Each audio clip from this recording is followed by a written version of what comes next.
Good day. This is Denise Sheehan, and I have been a Reiki master since 2006. And one of the things that I love to do is share the story of Reiki, how it came to be as a way of helping students to really feel into the essence of the energy and the gifts that it may bring. So I am sharing this as at request of some of my Reiki masters that have trained with me who would like to have a recording of this. So here we go. So first of all, what is Reiki? Reiki is spiritually guided universal life force energy that promotes stress reduction and relaxation and contributes to healing.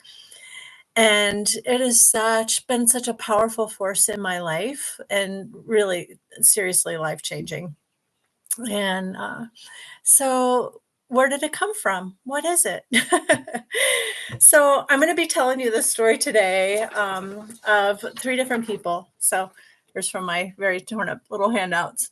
So, this is Dr. Yusui, where the story starts, right there.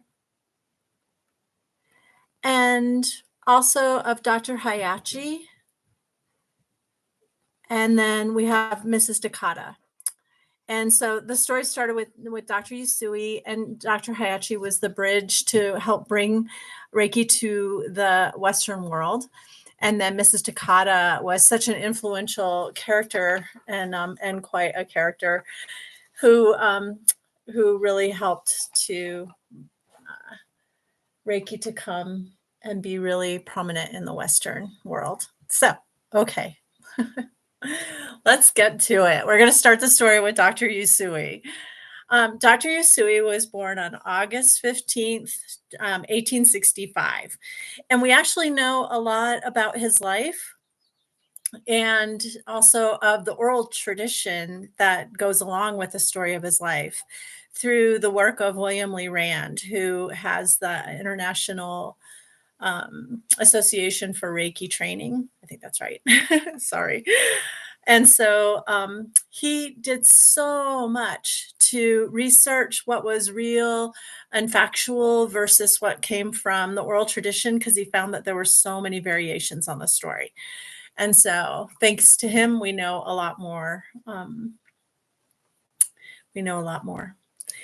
Okay, so back to Dr. Yusui, born in 1865 in Japan, and we know that he must have come from an affluent family because at the age of 4, he was enrolled in a school up on Mount Karama. It's Horseback Mountain and Horse Saddle Mountain up above Tokyo.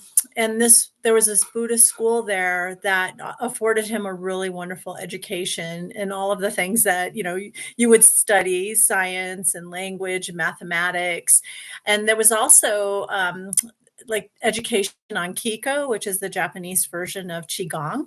And in Kiko and Qigong, you do exercises to help build up your energy field.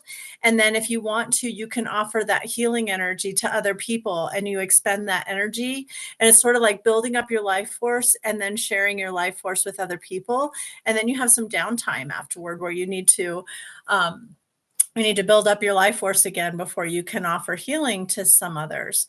And so he also studied in Europe and China and studied Christianity and Buddhism. And he also studied fortune telling because he always had this like metaphysical mindset. And so he was really interested in that. And that is also a very, in Asian cultures, that is a much more prominent field of study. So that is great. Well, so as he became an adult, he became the secretary to the head of the Department of Health and Welfare, who later became the mayor of Tokyo. So in terms of professional life, he was very well connected. And in spite of that, in 1914, he felt like his life was failing. So he was a member of of a metaphysical society that studied psychic abilities, and he was also, according to the oral tradition, which mostly flows to Mrs. Takata, we had also heard that he had a mentor in a Buddhist monastery. And so he had these metaphysical connections that he had to guide his life. And so as his life began to feel like it was failing, he decided to enroll in a meditation program. And as a spiritually adept person, he would be familiar with this, but we know historically, according to William Lee Rand, that he did enroll in a 21-day meditation program in which there would be water fasting and a lot of prayer and meditation. And that in that program, that it was traditional for people to stand underneath a waterfall. And so up on the mountain, Mount Karama, the same place where he went to school, and that's in that general area, they would stand underneath a waterfall and they would let the water hit the crown chakra in order to help open the crown chakra and promote enlightenment.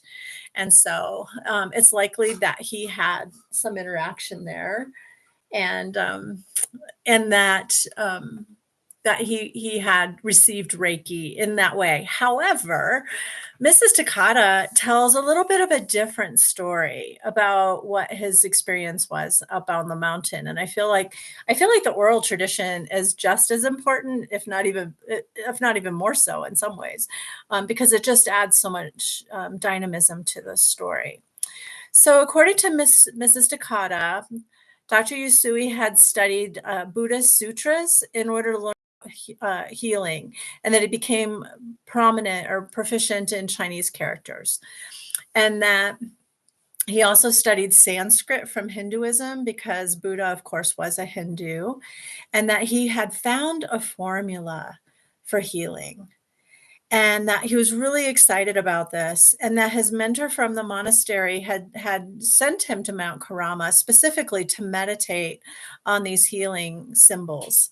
And the intention was to find the mystery of how do we heal others without becoming depleted. So, on contrast to qigong or kiko, not having to wait for that downtime in order to be able to help somebody to heal again.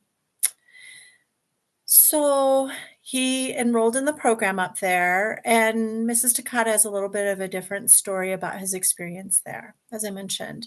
So that he went up there and he decided to do the Buddha thing, where he would sit by a stream of water underneath a tree, and that he gathered 21 stones to mark the passing of the days, and that he meditated underneath the tree by the running water with the intention of rediscovering the secret to healing in this way without depletion.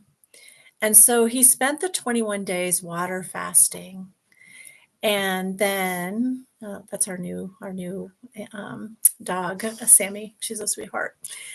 And so she or Dr. Yusui, on the very, very last day of his meditation, as he opened his eyes before dawn, he saw a beam of light traveling to him, coming in very quickly, and he felt that it was a spiritual test. So, what he did is he just braced himself for whatever that test would offer to him. And what he found is that that beam of light accessed him in the third eye really strongly and knocked him out cold. And Mrs. Takata says he received all the levels of Reiki all at once. Very dangerous, that's what she said in her diary. And so as he came to and he sat up and he looked out over the water at the sky, he saw all of the colors of the rainbow dancing before him. And then he saw these symbols that were showing up and saying, these are the symbols. Remember us. We're giving you the gift of healing. And so at that point, Mrs. Takata continues the story of how there were 5 miracles that happened. And so as he prepared to go back down the mountain, after his 21 days of fasting, that he actually felt no hunger and no weakness in his body. He felt very, very strong and full of energy. So that's the first one. And then, he began walking down the mountain, and now this mountain is has a trail going from top to bottom, and it's basically for all the pilgrims that are going up to meditate and down the mountain. And at the bottom of the mountain, there's an inn that serves the pilgrims meals. But as he's walking down the mountain, he accidentally stumbles over a rock and in his sandals, and he dislodges his big toenail. And as a reflex, he leans over and he puts one of his hands over his toe. And it's just unbelievable pain. And so as he puts his hand over his toe, the pain starts to abate and the bleeding slows down. And so he cups his toe between his two hands, and the pain goes away and the bleeding stops. Ooh, so that's number 2. So then he gets down the mountain to where there is the inn there, and he finds the innkeeper and he orders his breakfast. And he says, I'll have dried fish and nori and cabbage and some tea. And the innkeeper looks at him and he says, I can tell by your beard that you have been up on the mountain, that you're on your way back, not on your way up. And that's not how we do things. So we have a tasty mush here for you to help you to break your fast. That will be much more pleasing to your digestive system. And Dr. Yusui said, no, I want the whole breakfast. That's what I feel like my body needs. So the innkeeper was like, okay, fine. So while he's waiting for his breakfast or his break fast, uh, the innkeeper's daughter is walking around and she's like, "Oh my gosh." And she just has this horrible toothache. And so she shares that with Dr. Yusui, and he says, she says, it's several days walk to where I need to go to have this taken care of. I don't want to leave my father. I've been in so much pain. And he says, do you mind if I locate the tooth? And so he helps her. He sends some, like, just intuitively sends some energy from his hands to her, and her toothache goes away. So that's number 3. And then he eats his whole entire breakfast and has no indigestion. So that's 4. So, and I do notice that our digestive system tends to work better, and we may have more of an appetite from Reiki, to our benefit, I feel. And so then Dr. Yuzui was so excited to go back to the monastery where his mentor was and to share what he had found. So he does so. And when he gets there, his mentor is at that stage of life where he stays close to the fire and he is pretty sedentary and achy. And Dr. Yusui finds his mentor in bed under the blankets. And so as he's talking, Dr. Yusui, as he's telling the story of the rainbows and the symbols and the beam of light and all the things, he's like talking with his hands, like we do sometimes. And the monk at the monastery said, "Oh gosh, I feel so relaxed and peaceful, and there's no aches in my body. And so I just feel like you can go ahead and go now. And I'm so happy for you, but great." So something like that. Well, Dr. Usui was such a magnanimous man. He just had this really loving heart. And according to the story, he had this love of being able to share freely where it was needed most. And so this is an interesting thing in terms of like the factual part or the oral tradition part. So in documentation that I had seen earlier from William Lee Rand, he had said it was documented that that this had happened for 7 years in the ghetto. And then that is not mentioned in specifically in some of the more recent releases of the textbook. So I'll share it with you. And whether or not it's true, I don't know, but it's also a great part of the story. And a lot of people have heard about it. So he decided that he was going to go into the Kyoto ghetto in order to be able to share this freely with the people who need it the most.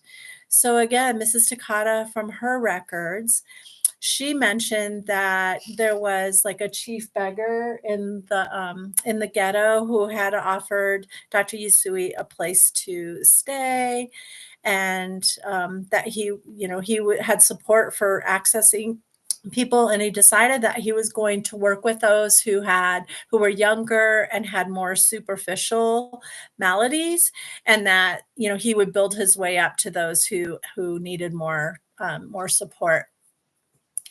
And so he did. He started to work with the younger people, and this is a really cool system, really, because then as he would help them to get stronger and better and clearer, he would then send them to the monastery where his mentor was, and let his mentor help them to get establish an identity and get job placement and things like that, so that they could become productive members of the society.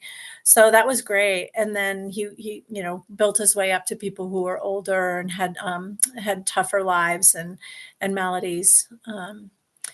And so what was interesting, that after 7 years in the ghetto, he started to notice some familiar faces. And so he asked someone, and he said, um, I worked with you before. And this one gentleman said, well, you know, it's a lot easier to be fed than it is to go out there and work. And Dr. Yusui felt at that time that there needed to be something else to accompany the Reiki, so that he had been addressing the physical, but he also needed to have a spiritual component. And so, as a result of that, Dr. Yusui created some spiritual precepts that are pretty common to most spiritual traditions or even religious traditions. Although Reiki is more spiritual, it's not a religion, just for clarity. So, the Reiki ideals are, and you can find different translations of these, but this is the one that I work with the most. These are meant to be done like with your hands in prayer pose, and to meditate for a half hour each morning and evening. And so in prayer pose, gasso, you would have your thumbs against your heart chakra and your palms slightly apart, and you would focus your awareness on the points where your middle fingers come together. Now, I'm not Japanese, and I'm not a particularly good meditator in a structured pose like that, but these can also be used while you're doing Reiki on yourself to help like kind of embed them in the system, I feel, in our energy body. So the Reiki heals. The secret art of inviting happiness, the miraculous cure of all diseases. Just for today, be not angry, do not worry, and be filled with gratitude. Devote yourself to your work and be kind to people. Every morning and evening, join your hands in prayer, pray these words to your heart, and chant these words with your mouth. Usui Reiki treatment for improvement of body and mind. So I think they're really beautiful. I love the ideals so much, and I have found a lot of value in them. So then what? So Dr. Yusui comes out of the ghetto, back into Tokyo, into his community, and he forms a healing society in 1922 called the Usui Reiki Ryoho Gakkai, which means the Usui system of Reiki healing. He also forms a Reiki clinic in Tokyo and begins to help people to heal and to teach. He has students who are following him around with the intention of learning Reiki through through their contact with him, and going about life with him. Now, in September of 2023, or of 1923, sorry, there is a big fire that's caused by an earthquake in the Kanto district. And in the process, between the shaking and the buildings crumbling down and the buildings burning from the earthquake and the fire, 140,000 people died, and over half of the buildings were destroyed. That is epic. It's apocalyptic, it feels like. Well, Dr. Yusui being the kinda guy that he is, he goes into the city and he just tirely is pulling like, helping to remove the rubble and looking for people and pulling them out and helping them to get better, and, um and then in 1924, like, because of all of that tireless work in the community, he gained such a reputation that his clinic became too small, and in 1924, he had to build a new clinic outside of the town that was much bigger in order to accommodate everyone that he was serving. He also taught in, 16 Reiki masters and thousands of students, and he traveled through Europe and other places also talking about Reiki. So that was pretty big. And then at the age of 62, he died abruptly from a stroke, which is pretty young, kind of. So, Dr. Yoshida at that time took over as the president of his healing society, and Dr. Usui had also been working with Dr. Hayachi, who was the second one with the adorable ears in the picture. I'll show you. Isn't he cute? So cute. So, Dr. Hayachi was a medical doctor in the Naval Academy, was trained by the Naval Academy. And he also was trained by Dr. Yusui and had become Dr. Yusui, I feel like was really intuitive, and Dr. Hayachi, with his medical background, had a little bit more of a scientific approach. So between the two of them, they started to create manuals and connect hand positions, which we commonly use with Reiki, with specific parts of the body and ailments in the body. And so there became more of a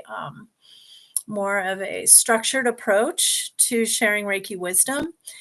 And in addition, through Dr. Usui's evolution, he started to create an attunement process or channel one that he would use in order to transmit his Reiki from himself to his students.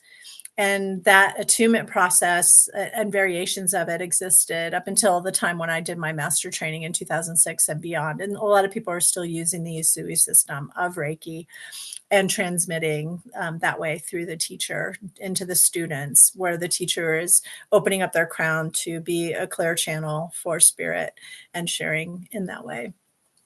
And so it's a really beautiful way. So we're going to come back to more about Dr. Hayachi, but now we're going to talk about Mrs. Takata. Who is this one?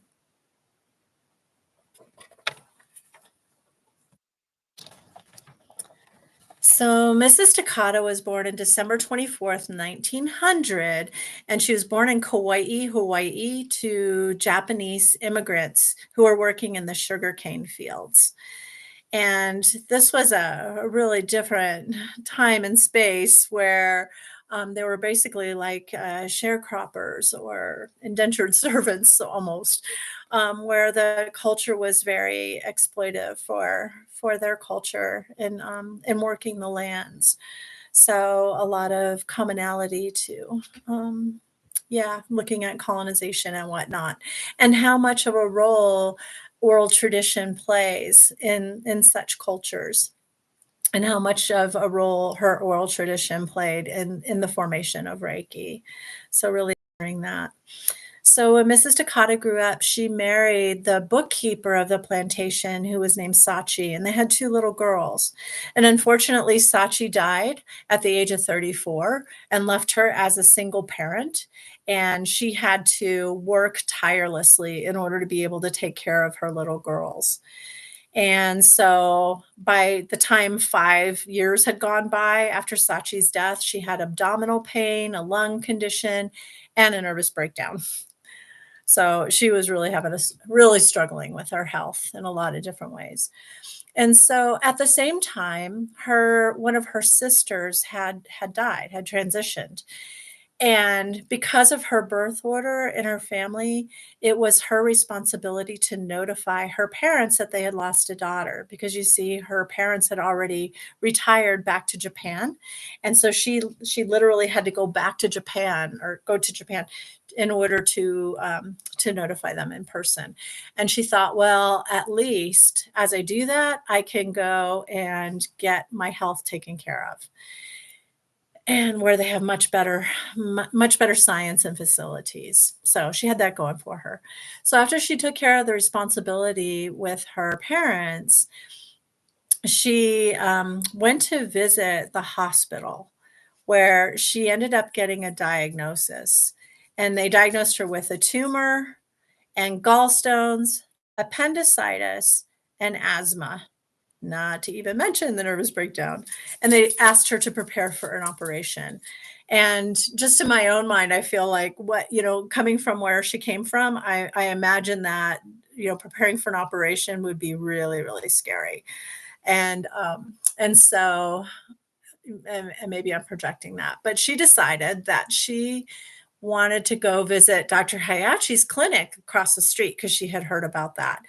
And so when she went there, she ended up receiving a diagnosis that was very similar to the one she experienced in the hospital. And I just want to pause to mention that Dr. Hayashi, being a medical doctor, can diagnose.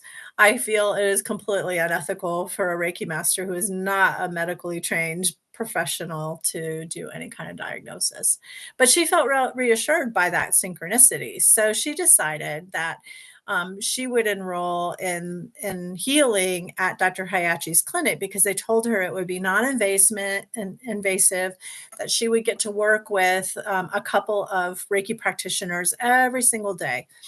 And so she signed up for that and she ended up like feeling like she was getting better, like bit by bit by bit, she was feeling better and better and better. And within 4 months, she was completely healed. In the meanwhile, she was like, "Why are these guys' hands so hot?" So, kind of an aside for the story that at one point they were doing Reiki on her and she was convinced that they had some kind of electrodes up their sleeves. And so she was like accosting one of them, like putting her hands up his sleeves, trying to find whatever secret device was up there. And he's like, "Look, lady, what are you doing?"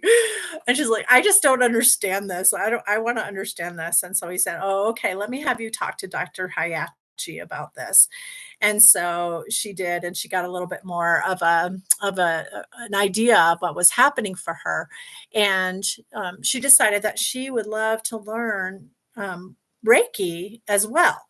And so Dr. Hayachi agreed to attune her and teach her. So he began to teach her in 1936, and he attuned her to the first degree of Reiki, which we call Reiki level 1. And then she worked with Dr. Hayachi for a year, and he attuned her to the second degree of Reiki. And after that, in 1937, she felt like she was called to go home to Hawaii in order to be able to share Reiki back there, back at home. And Dr. Hayachi and his daughter agreed that they would meet her back there in Hawaii. So she went ahead and went home and she started to establish a clinic and started to work with people and share. And Dr. Hayachi and his daughter came, and then they had tuned her to the master level of Reiki and helped her support building up several clinics. And she actually became a well-known healer. She traveled to the United States mainland, and she was sharing a lot of Reiki. And then as a Reiki master, which they attuned her to when they came, she started to be able to teach Reiki as well. And part she there were some ways that she was really, really progressive in that when somebody needed healing, she would literally like move in with them and with the people, with the family, and she would sometimes attune members of the family to Reiki 1 so that they could work with that person as well. I'm sure that also helped with like overall healing for the family. But she would I've read, how she would she was really into organic gardening, and she would make juice, and she would Reiki the garden and Reiki her juice, and teach people about healthy nutrition and how it supported the body and healing. So, really really resonate with all of that. And she would do a lot of Reiki with people. So she would spend hours and hours doing sessions every day, or even multiple sessions every day. And so she also ended up training 22 Reiki masters. And she had some interesting ways of kind of translating Reiki for the Western world, I feel. So there were some things that she may have changed with hand positions and whatnot to simplify it for us. And she also had a story about Reiki and money. She felt that people would not necessarily honor it if they didn't pay for it, and especially with her Reiki master training, charged $10,000 for somebody to study Reiki to the master level with her, which is a lot. And some people I know have paid that, and some still charge that. And part of that is because Mrs. Takata insisted that every all of her masters would continue her lineage exactly as she had taught them and charge exactly what they had taught them. And so many of the lineages carried that on for a long time, even until today. She also would say that everyone had to stay with one teacher. They could never switch teachers. And some people still practice that to this day, too. She didn't allow any recordings or handouts, and so to teach the symbols to because there's Reiki symbols for level 2 and the master level, and that nobody could take notes about those symbols, which we think led to variations in how they're taught, and we know that those variations exist, because there's evidence of it. And we don't know if there were variations in the way that she taught them. Maybe she had a very intuitive approach, more like Dr. Yusui, which he didn't necessarily change the symbols, but that he did teach in a very intuitive way. And so she may have taught them a little bit differently from person to person, or they may have remembered them differently than they were actually taught them. So we don't really know. But we say that it doesn't necessarily matter so much because the intention is there for the symbol. So if people have symbols that are a little bit different from what Dr. Yusui had, which are documented, and we still say that, that could be okay. Um, she Yeah, so she ended up, transitioning in 1980. So she had a nice long life. And after Mrs. Takata passed, one of her students, Irish Ishikura, decided that she would vary from the tradition and start to create handouts and notes um, and charge more reasonable fees. So that's when Reiki really started to take off across the Western world, and provide so much value.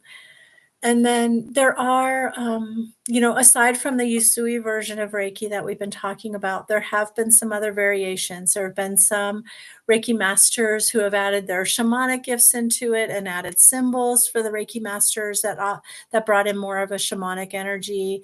And there's like if you look online, you can find all kinds like angel Reiki and all different kinds of Reiki that people have downloaded as variations. And one of the ones that has been really prominent is William Lee Rand's Holy Fire Reiki. And then the extension of Holy Fire Reiki is Karuna Reiki.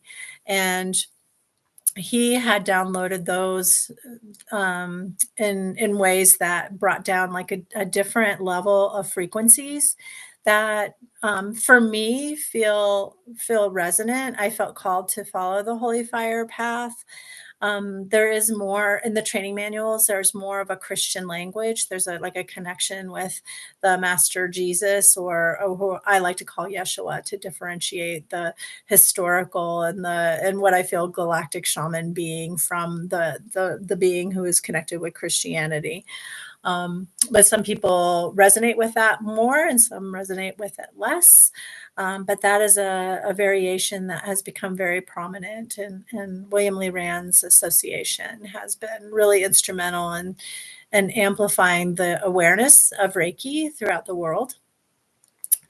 Mrs. Takata can sometimes be kind of villainized is too strong a word, but some people don't speak too highly of her because of her beliefs about charging money and the way that she taught.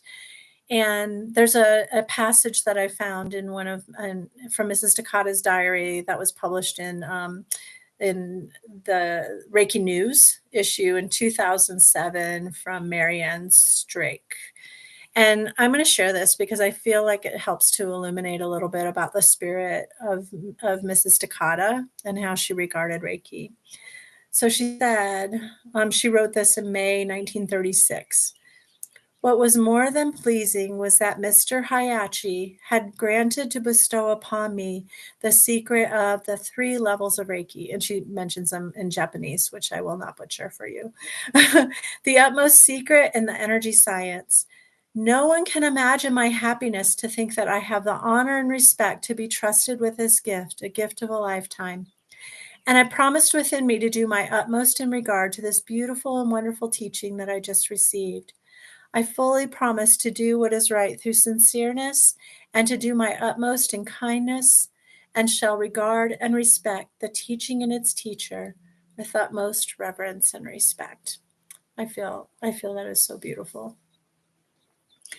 There's one other part of the oral tradition that I feel called to bring in here. And this one is of the time when Dr. Yusui started his healing society and his clinic in Tokyo. And he really wanted to be able to engage in people's intuition, I feel, in, um, in their selection process for coming to Reiki. And I feel like this addresses a little bit the issue that was coming up in the ghetto, where people were not really understanding or appreciating the gift that they had given, which I feel also that Mrs. Takata was trying to address in her views about money and charging for Reiki.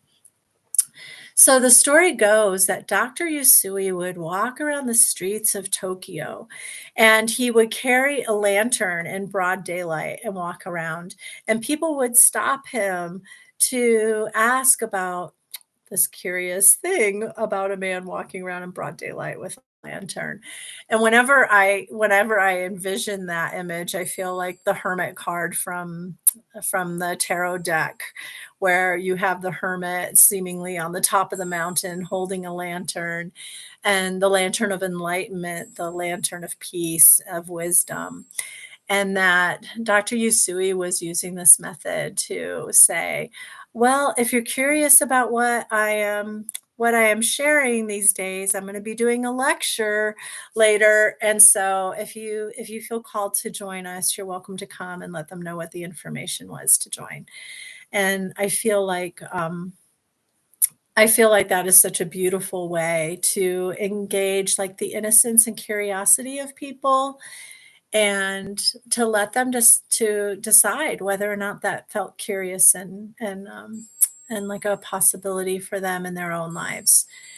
And I do feel like Reiki is like a metamorphosis that we all embrace for ourselves by learning Reiki. And so it changes us, really. It changes us at a very, like, chemical and energetic level, in physical healing, mental, emotional healing, and spiritual healing, even into, like, other lifetimes if we believe in such a thing. And so it transforms our lives from the inside out, and it has certainly helped to heal me in ways that, Western medicine through a their hands and said, "We can't help you." And yet here I am, super healthy, almost 62 years old, and I feel like amazing, right? And um, so it is like such a gift of a lifetime. And I'm so honored to be able to share this story with you and to offer if you feel like you're in the dark a little bit about life, that maybe you want to find a Reiki teacher and learn about this, because it's one thing to go and get a healing. It's another thing to and as we saw with Mrs. Takata's story, like, healing takes time. It took her 4 months to heal that malady, working towards it every single day. So, like, one and done isn't always the best way to do it. So, if we want to keep going to a healer, or do we really want to embrace that to work through us at that deeper level by learning Reiki and then going through whatever level feels ideal for us in our path? And I do feel like so much value and benefit in that. So, I welcome you to share any kind of insights you may have down below that you want to share with our Reiki community and how this lands for you. And if you have any questions, feel free to reach out as well. And so much love and so many blessings for you and your healing and whatever that looks like at this time. So much love and honoring for all of you in our community. Thank you.